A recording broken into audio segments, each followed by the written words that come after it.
Olá pessoal, tudo bem? Eu vou gravar mais um vídeo hoje mostrando um outro exemplo com modelos lineares generalizados. Tá? Então, lembrem mais uma vez, tá? Antes de iniciar qualquer script, se estamos escrevendo em linguagem R Markdown, é mais seguro que já façam a definição do diretório de trabalho.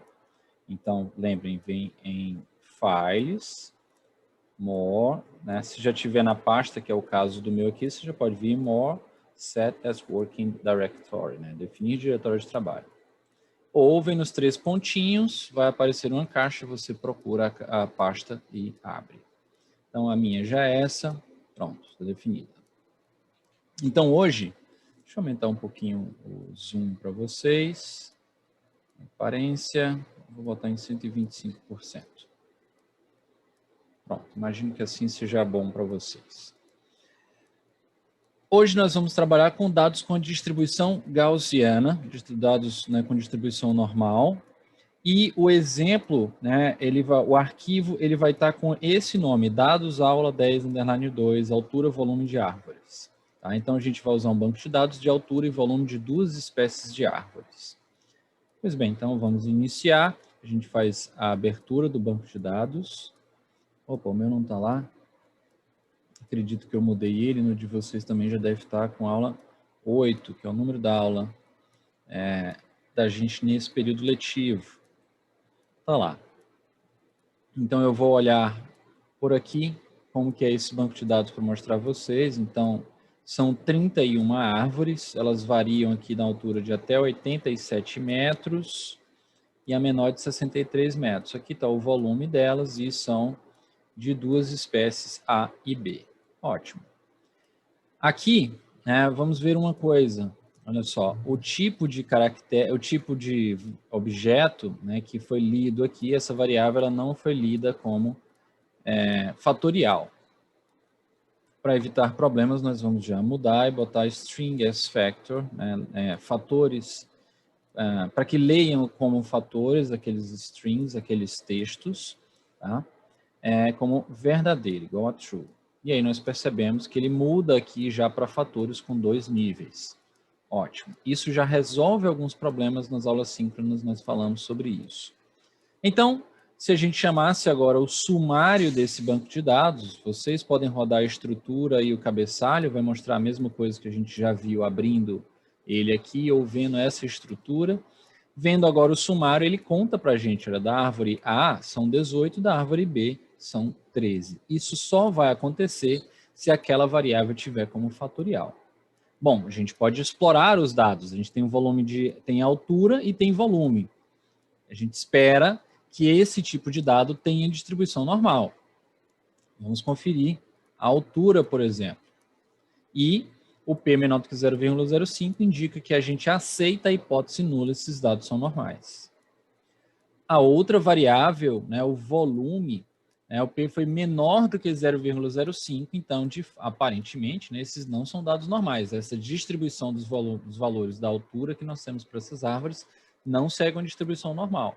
A gente pode observar isso, inclusive, no histograma, e, de fato, ele parece que está bem enviesado para árvores pequenas aqui.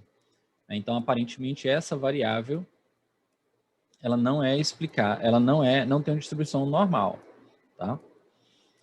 A gente pode, inclusive, ver um plot, né, e observar como que é a relação entre essas variáveis como uma análise exploratória. Aqui eu vou colocar um zoom para que a gente veja esse plot maior. Bom, aparentemente não estamos vendo um padrão muito claro. Tudo bem que a árvore de maior valor de volume também é a árvore que tem o maior valor para altura, né? Assim como a de menor valor para as duas está aqui. Né? Então, talvez exista um padrão, mas ele não é evidente aqui. Um fator que pode explicar isso é exatamente as espécies de árvores. Nós não estamos olhando elas aqui. Então, agora a gente vai partir para a análise de fato. Depois de ter essa exploração inicial dos dados, né, a primeira questão que chega é o aumento da altura, ele implica aumento no volume? Né? Então, o volume é a variável dependente, que depende então da altura, que é a variável explicativa. Em relação à espécie de árvore. Então, a árvore aqui A espécie de árvore ela é uma interação do nosso modelo. Então, lembre, vamos criar um modelo linear generalizado. Isso aqui estava errado.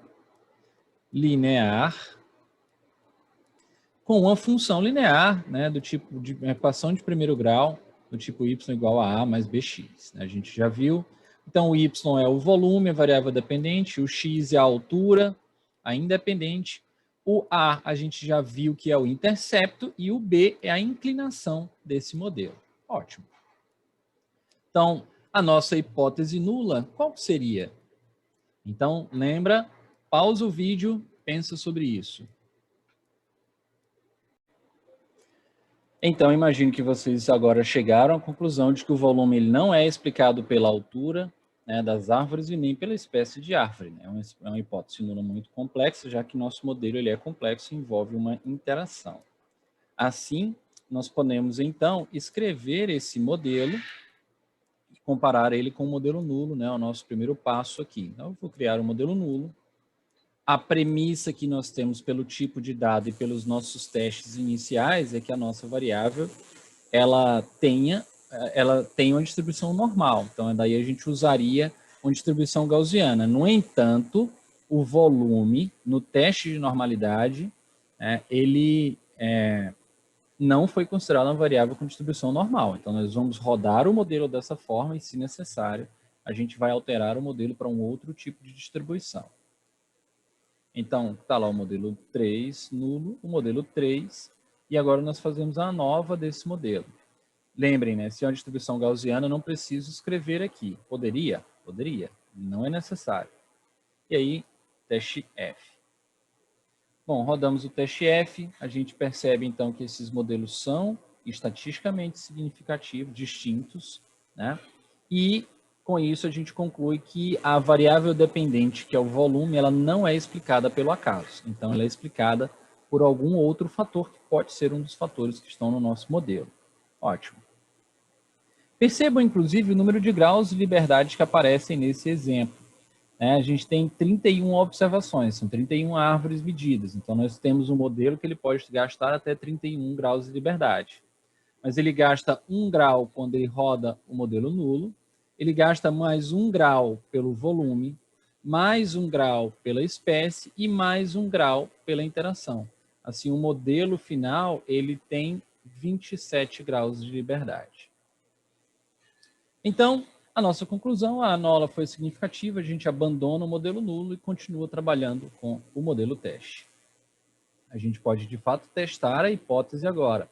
Lembrem-se, se você quer a significância do modelo, você deve fazer isso através de uma ANOVA. Como estamos trabalhando com a distribuição gaussiana, a gente vai fazer um teste F. Olhamos o teste F, a gente chega à conclusão que todas as variáveis são significativas. Então, existe efeito da altura sobre o volume, esse efeito ele depende da espécie, ou seja, tem uma interação do efeito da altura sobre o volume que varia de acordo com a espécie. Bom, se todas as variáveis foram significativas, esse modelo não pode ser simplificado. Agora a gente pode testar se o modelo está adequado aos dados. Vamos poder, por exemplo, fazer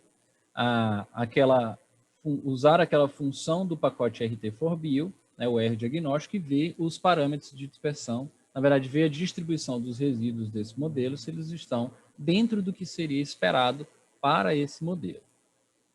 Então, chamamos o pacote RT4Bio e rodamos a função R diagnóstico. Então, agora eu vou dar o zoom aqui. Quando damos o zoom, a gente percebe, então, que uma grande parte dos valores, aqui nesse QQ-plot, eles estão dentro desse intervalo de confiança, desse envelope que nós chamamos. Mas tem aqui ainda uma quantidade, relativamente grande, já que são 31, que estão fora do pacote. Isso pode ser um indicativo de que existe algum problema nesse modelo. Assim, já que temos essa dúvida se o modelo está ou não adequado, como a variável dependente ela não tem uma distribuição normal, a gente pode mudar, por exemplo, uma distribuição Poisson e verificar depois os parâmetros de dispersão comparando esses dois modelos. Assim, nós decidimos qual modelo vai ser mais adequado ao nosso conjunto de dados. Então, o nosso modelo agora com Poisson, tá? Ele tem as mesmas interações e variáveis, só que agora nós temos que dizer que a família, né, é Poisson. Preciso dizer a função de ligação aqui? Preciso, se eu pretender utilizar uma função de ligação diferente daquela que ele trata como padrão para Poisson, que é a função logaritmo. Como eu não quero fazer isso, não tenho nenhum motivo para fazer isso, eu vou usar Poisson. E assim rodamos o R diagnóstico. Com isso a gente percebe, olha só, que o número de pontinhos aqui fora do intervalo de confiança diminuiu. Isso é uma sugestão de que esse modelo está melhor adequado para a distribuição Poisson. Então, a gente pode comparar os parâmetros de dispersão daqueles dois modelos. Vamos usar a função que nós criamos, aquela função dispar, e chamamos, então, o modelo 3, que ele está com distribuição gaussiana, contra o modelo em Poisson. Ótimo. E aqui nós percebemos, olha só, o parâmetro de dispersão, a relação entre o observado e o esperado do primeiro modelo, ele foi 1. Exatamente o observado foi o valor esperado. Para Poisson, não há uma diferença aqui de mais ou menos 10%, tá? Que foi pior. Né? O IC a gente não pode comparar porque ele não calcula isso, ele não conseguiu calcular isso para esse modelo, né, com distribuição Poisson. Então, nós devemos manter o modelo 3. Assim, essa análise que foi puramente exploratória, o nosso tipo de dado, o esperado, era que ele tivesse uma distribuição normal, nós exploramos ele com a outra possibilidade, que era uma distribuição Poisson, mas né, esses parâmetros mostram que os nossos dados eles são compatíveis com o modelo 3, que tem uma distribuição gaussiana. Tá? Então, consideramos essa distribuição adequada. Agora vamos construir o gráfico desse modelo. Lembrem que tem uma interação nesse modelo. Tá? E para construir o gráfico, nós precisamos ver os valores, né, a partir do sumário. Então, vamos conferir estes dados. Quando nós chamamos o sumário, nós vemos todos aqueles valores, né, o intercepto, a altura, tá? O intercepto e a inclinação, né, tanto para o volume quanto para a altura, né, e isso para cada uma das duas espécies de árvores desse modelo. Então, né, vamos lembrar como que funciona o sumário de um modelo geral generalizado linear. Tá? Ele escolhe uma das variáveis categóricas do modelo e fixa o efeito dela. Então, ele calcula o intercepto e a inclinação para essa variável. Qual é a variável que ele vai escolher? A primeira em ordem alfabética. Os próximos valores de inclinação e de intercepto são relativos àquele. Então, olha só o que mostra aqui. A gente tem um intercepto aqui que é menos 48,0478 e uma inclinação de 0,9079. Isso aqui são os valores para qual? Para a espécie A ou para B? Para o A, é por ordem alfabética. E os valores de B? Uma era menos 48 mais o intercepto da outra, que também é negativo. Então, menos 95,8767.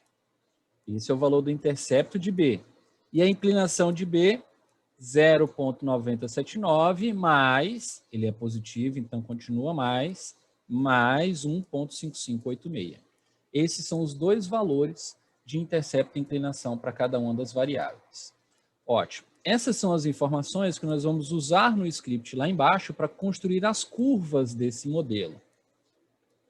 Só que aqui a gente tem uma pegadinha sobre como construir o próprio gráfico em si. Eu quero um gráfico com pontinhos e curvas que representem esses pontinhos. Se nós não tivéssemos mudado lá no início da aula o banco de dados e colocado para que ele leia a variável categórica, que é a espécie, como fatorial, nós precisaríamos dizer para ele qual que é a cor de cada pontinho. Isso não é tão trivial para se fazer. Nós precisamos repetir a informação de cores e, preferencialmente, ordenar cada espécie. Então, para que primeiro apareçam todas as árvores A e depois todas as árvores B. Eu vou mostrar aqui, com a finalidade puramente didática, como que a gente faria isso manualmente se não tivéssemos feito aquilo lá em cima. Tá? E vou mostrar como que corrigiríamos isso também, se a gente já não tivesse corrigido isso lá em cima. Então, olha só, aqui está o plot, eu vou mostrar como que fica, né, com duas cores, tá? Vermelho e azul. Teoricamente, eu quero vermelho para a espécie A, azul para a espécie B. E no eixo Y é o volume, no eixo X a altura. Vamos rodar esse comando aqui. E assim nós vemos, olha só, que aparentemente, se eu olhar e não conhecer meus dados, não souber, por exemplo, se a árvore mais alta é da espécie A ou da espécie B, eu posso ser enganado pelo script porque eu não sei qual que ele deu cor, vermelha ou azul. A gente vai já descobrir qual que é. Vamos testar? O que eu espero? Se ele estiver lendo a espécie A e a espécie B e colocar uma cor para cada uma, e eu tentar pedir para que ele coloque mais que duas cores, ele vai ter que dar erro. Porque, perceba, se ele está entendendo que são duas espécies e botando as cores para elas, vai dar erro. Então, a gente pode testar e colocar, né, 4 cores aqui. E aí a gente pede, e olha só, eu ainda fiz mais, eu botei 4 cores e botei 4 informações para PCH, que é o formato do ponto. Então temos 4 formatos de ponto e 4 cores. Se nós olharmos isso aqui, a gente percebe, poxa, ele aceitou as 4 cores, os 4 formatos de ponto, ele não está nem aí para qual era a espécie de árvore, né? Sabe o que ele está acontecendo? Ele pega o primeiro e usa a primeira cor e o primeiro formato de pontos. Pega o segundo e usa a segunda cor e o segundo formato de pontos. Depois o terceiro, depois o quarto. Para o quinto valor, ele volta lá para o primeiro formato de ponto e a cor.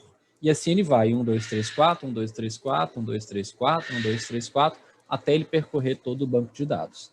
Então, de fato, ele não está entendendo que as cores são os dois valores que nós precisamos aqui. Então, a gente precisaria organizar os dados para corrigir isso. Ah, mas organizar o quê? Meus dados estão todos certinhos. Tá, vamos olhar o banco de dados aqui. E olha só, tem A, B, A, B, B, A, B. Isso quer dizer que eles não estão em uma ordem alfabética, por exemplo. Estão ordenados aqui pela altura.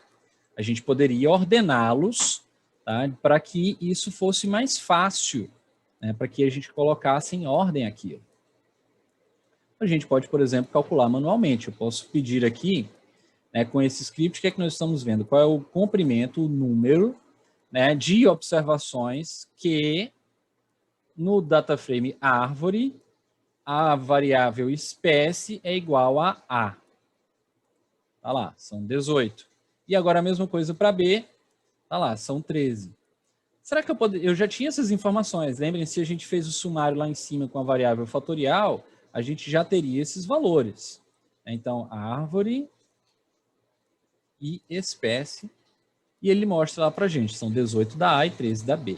Então, a nossa continha manual ali deu certo. Mas lembrem, o sumário só vai funcionar dessa forma se a variável já tiver como fatorial. Inclusive, eu vou colocar aqui, o sumário só funcionará da mesma forma que o script acima se a variável espécie tiver sido lida como fatorial. Ótimo. Então, se ele não for lida como fatorial, ele vai dar erro, ele não vai mostrar o tamanho, né, o número de observações de cada um dos dois fatores. Então, a gente tem duas opções para fazer o gráfico com esse problema, se esse fosse um problema, tá? No momento não é, a gente já corrigiu lá em cima. A primeira coisa seria ordenar o gráfico pelas espécies de árvores. Então, né, se olharmos aqui o cabeçalho dela, nós já vimos, inclusive, né, tem A, B, B, A. Eu poderia ordenar aquilo ali usando uma função no próprio R para reordenar o banco de dados. Então, eu vou criar agora um data frame que chama árvore ordenada e vou utilizar o DataFrame árvore e vou fazer um subset dele. Só que o subset não é para excluir valores, é apenas para ordenar a partir dos valores, né, que estejam naquela coluna. Ordenar o quê? Dentro do banco de dados árvore, a variável espécie, e eu quero que seja decrescente igual a verdadeiro. E assim, vamos lá, a gente chama de novo o cabeçalho, a gente percebe agora estão todos os As. Então vão estar primeiro as 18 observações de A, depois as 13 observações de B. Se nós abrirmos lá ele, a gente vai chegar a essa mesma observação. Então, olha, todos os As e, por último, os Bs. Ótimo. Então, eu posso agora, né, lembra que ele lê cada cor que a gente coloca?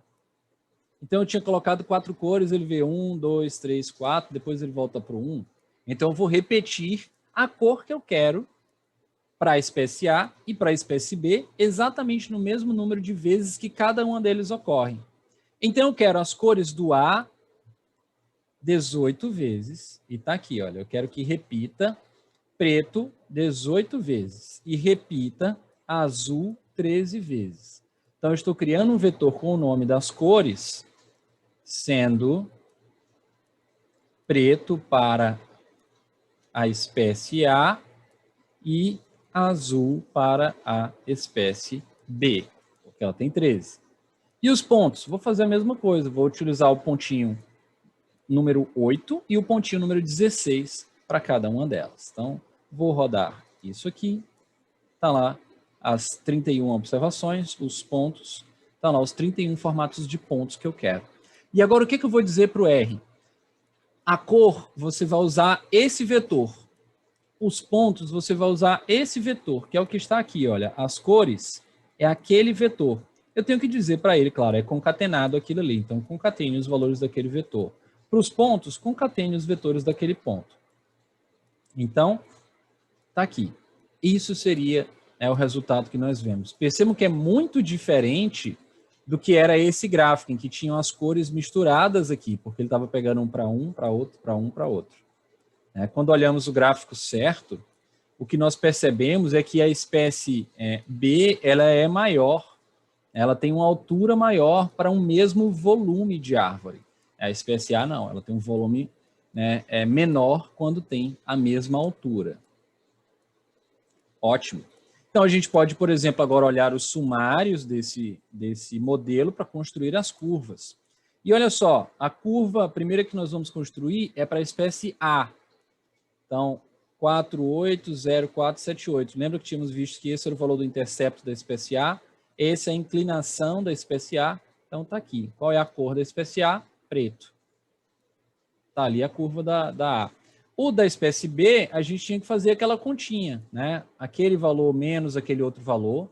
Ah, por que menos? Porque ele é negativo aqui. Tá? E o valor do intercepto, da inclinação do A, mais o valor da inclinação relativa a ela. Está aqui. Ela é azul. Está aqui. E agora eu posso colocar a legenda nesse gráfico. Está aqui.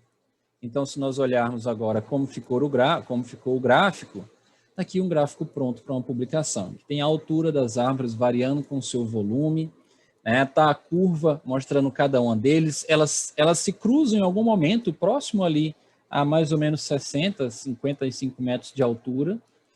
Não necessariamente isso vai acontecer. A gente está claramente percebendo que elas vão se cruzar, porque a inclinação delas difere significativamente, né? Assim, não estatisticamente, mas difere de uma maneira grande, né? E a espécie B, né, atinge alturas maiores para o mesmo volume. Tá? Então, isso a gente já consegue ver claramente com esse gráfico. Pois bem, essa era uma opção. Né? Qual que é a segunda opção? Utilizar uma função chamada unclass. Tá? Para essa função funcionar, eu preciso de uma modificação. Que essa variável espécie, se ela não tivesse sido lida como fatorial, que ela fosse transformada para fatorial. Então, a gente faria esse script aqui. Né? Aqui, na verdade, é apenas para ver a estrutura e ver como que era antes. né? Para a gente ela já vai aparecer como fatorial, porque a gente leu ela como fatorial lá em cima, quando a gente colocou o string as factor igual a verdadeiro. E aí eu vou pedir, olha, na variável árvore do dataframe árvore, a variável espécie do dataframe árvore, leia ela como fator. Aí ele vai e muda para fator. E assim, quando chamamos o sumário, ele funciona. Então, sabe o que a gente vai fazer agora para fazer o mesmo gráfico?